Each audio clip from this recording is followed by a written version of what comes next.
Bismillahirrahmanirrahim. Dawn Children Academy students, I am your chemistry teacher. I will teach you chemistry for class 8 and 9. Today is my lecture number 14.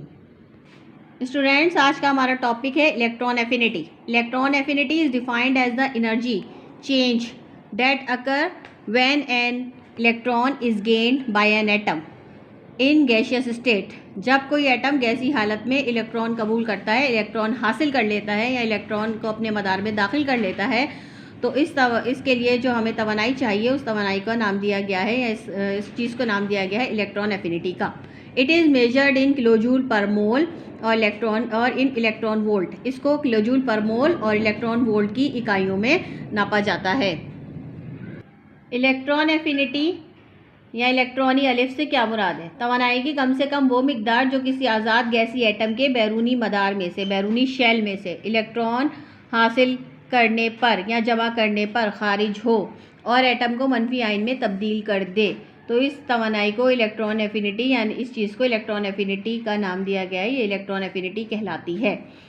ये electron affinity को electron kilojoule और electron volt की इकाइयों में नापा जाता है. Electron affinity का इन्हिसार एटम के एटॉमिक रेडियस और न्यूक्लियर चार्ज पर होता है. Students, our next topic is electron negativity. Electron negativity is defined as the relative tendency of an atom in a molecule to attract shared pair of electron to itself. किसी atom के दूसरे atom के electronic जोड़े को अपनी जानिब कशिश करने की सलाहियत को बरकी मनफियत या इलेक्ट्रोनेगेटिविटी कहते हैं. It is denoted by a number and has no unit.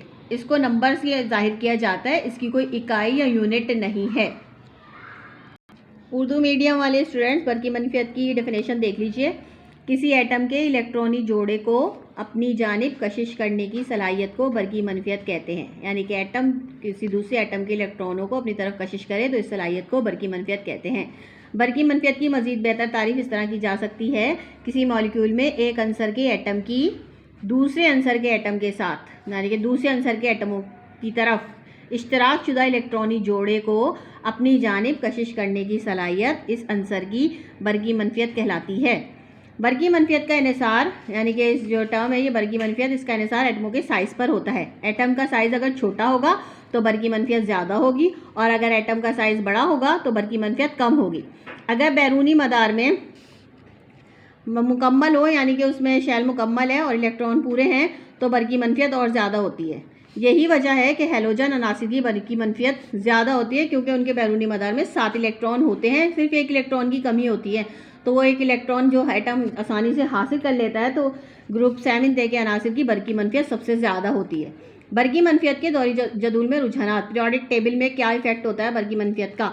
किसी पीरियड में यानी कि पीरियड में बरकी मनफियत बाएँ से दाएँ की जानिब बढ़ती है क्योंकि बाएं से दाएं की जानिब मरकज़े में मस्बत चार्ज बढ़ता है और एटम का साइज़ जो है वो कम होता जाता है, जिसकी वजह से बरकी मनफियत जो है वो ज़्यादा होती रहती है.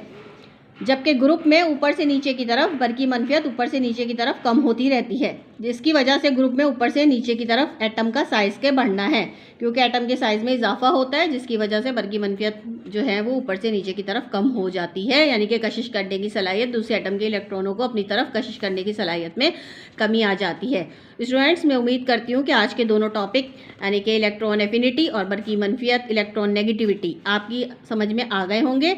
इन डेफिनेशन को अच्छे तरीके से याद कीजिए. एग्जामिनेशन पॉइंट ऑफ व्यू से ये क्वेश्चन आपके लिए इम्पॉर्टेंट है.